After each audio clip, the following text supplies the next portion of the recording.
Hi all, our instructive game today will have the template idea restrain, blockade and then finally attack. To demonstrate this theme I'm going to choose an Aron Nimzowitsch game. So Nimzovich was black against Paul Jona in the Dresden tournament of 1926. After d4 Nimzovich plays his favourite Nimzo-Indian defence with e6 here, and now knight c3 is played, and now Nimzovich to pin that knight, and in pinning that knight he also threatens to double white's pawns. And we'll see the importance of this because Nimzovich has developed a whole strategy to do with restraint and blockade of these double pawns. So he first plays c5, preparing then to double pawns after this knight c6 castles. He now takes on c3, voluntarily giving up the bishop pair. Now the restraint and blockade is a great preliminary to later attacking white on the king side. It's almost as if Nimzovich is echoing some of the strategies of the classic book 2000 years ago called The Art of War, where it is thought that if you want to go onto the attack you must first put yourself beyond defeat. So Nimzovich does a lot of consolidation of his position first before going on to the attack.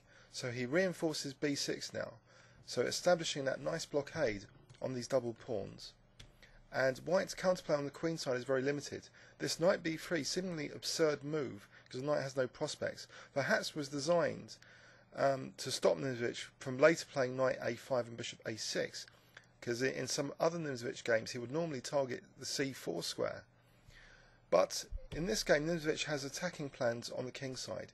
He first plays e5, inviting white to close up the centre, and this would favour his knight pair. So he's given up one of the bishops and he doesn't mind the centre being closed, he wants it.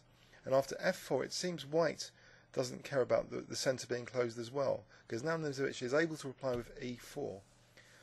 So this bishop on c1 has very little prospects, it's hemmed in behind these pawns.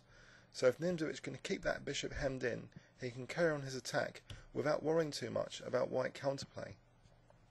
So after bishop e2, queen d7 is played, and this is the start of a very interesting manoeuvre from the queen. After h3, perhaps white is threatening g4 in some variations to try and gain space, and maybe rook f2 to g2. Nimzovich restrains white on the king side now.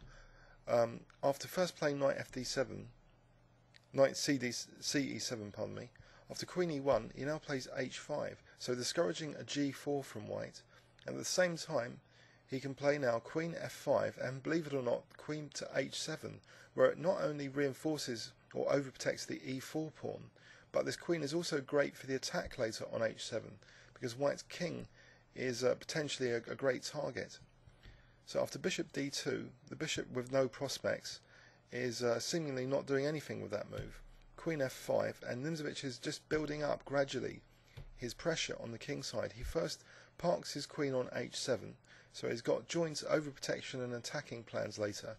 And we see now he's going to have a g-file attacking plan coming up with g5. But first knight f5, and potentially Nimzovich will tie down even the g-pawn by playing h4. That will be a very nice position. So white tries to stop that by playing now g3 to be able to answer h4 by g4. Nimzovich now plays a5, so locking up the queen side, not being concerned about this b6. It's not really an exploitable weakness. It would take ages for white to attack that b6 pawn. And when white did, it proved harmless, as we'll see. Rook g1, knight h6, and there's certain latent tactics now, like knight hg4, to have to be concerning white. After bishop f1, bishop d7, so the rook is tied down to the a pawn. It seems every one of Nimzovich's moves has a good point to it. Bishop c1, another harmless looking move. Bishop's not really doing anything. Now rook c8, so Nimzovich is also indirectly tying down this bishop now, saying to white, if you move that bishop away, I'll take, and then take that c4 pawn. So again, white voluntarily closes the centre even more. So there's less and less counterplay opportunities for white now in the centre, or on the queen side. So we can safely say now that Nimzovich has taken himself beyond defeat on the queen side and in the centre. So he can now go on to the attack. So how does he go on to the attack? King h8 is a preliminary for doubling up rooks, creating enormous pressure on the g3 square. So knight d2, rook g8. So we see now some attacking methods from Nimzovich. So this is the third logical phase of the game, where Nimzovich is just casually doubling up rooks, creating enormous pressure on g3 now. So knight f5 ganging up on g3, now rook g8 ganging up indirectly on g3, and now Nimzovich opens that line, so he's got a semi-open file now. And now plays bishop c8. He's a bit cautious, perhaps overly so, about white playing queen b3. He didn't need to play this bishop c8 because he discovered a tactic, it seemed, after first playing bishop a6, that the pawn is immune here because of bishop takes c4, attacking the rook, and bishop takes f1, where white's king would be falling apart. So he put white off from this queen maneuver, taking on b6. The white queen actually, after knight h4 and rook e3, just moved back now, because Nimzovich anyway had a different idea now. After queen takes b6, he will be playing bishop takes h3. In fact, after queen c2, he plays bishop takes h3 anyway, allowing himself to drop that e-pawn. The king can't take on h3 because of queen f5 check, and here knight g4 is mating, because the king would have to be coming back to h3, knight f2 double check, king h3 only move, queen h3 mate. So this is beautiful. After bishop takes h3, bishop takes e4, bishop f5, and Nimzovich is still reinforcing his control of the centre, and white still hasn't got any significant counterplay. These pieces are fairly hopeless and very passive, and white's just tied down to defending. Nimzovich now blasts through after rook e2, he blasts through with h4. So white is just defenceless as Nimzovich rips open another line, winning a pawn, and now parking his queen even on h3. So menacing threats now emerging, like rook h8 and rook h7 and queen h1 mating. So white's just evacuating a spot for his king to move.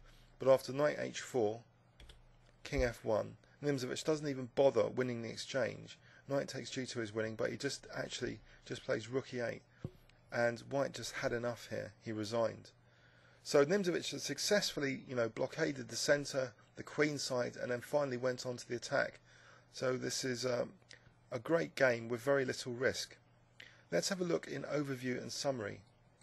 So the Nimzo-Indian defence being used to saddle white with double pawns, but not only that, secure the black position on the queen side and in the centre. Especially the way white played it. White's seemingly oblivious to his counterplay opportunities later. And Nimzovich must have been licking his lips as the centre was closed, and he was able now to just gather forces on the king side, even parking his queen both for relevance for the centre over protection and also the king side attack later. So now after a4, I was a bit surprised Nimzovich didn't play a5 immediately. He played knight f5 instead, but it does carry some threats. So white wanted to stop black from playing h4 perhaps. He played g3, and now Nimzovich played a5. So the queen side is completely locked up, and so is the centre. But Nimzovich even reinforces his position a bit further with this rook c8, tempting white to play d5 now. And then after this really seals the fate of this bad bishop. And Nimzovich is able now to just casually double up rooks on the g-file for his final attack without worrying about any counterplay opportunities. So he just creates the semi-open g-file, and this strange bishop maneuver wasn't really needed. Black's position was strong enough, but Nimzovich finally stumbles on the right plan here of this bishop takes h3 tactical idea, and it's impossible for white to defend after this. Bishop takes e4, bishop f5, and black's got an overwhelming attack on the king side now, and white has no counterplay whatsoever, just passive pieces. It can only sit and watch as Nimzovich plays after knight h4. He just plays rook e8, and it's all falling to bits for white now. Things like knight g4 and knight h2 are threatened, among other things. So white had enough. I hope you enjoyed that game. Please leave any comments on YouTube. Thanks very much.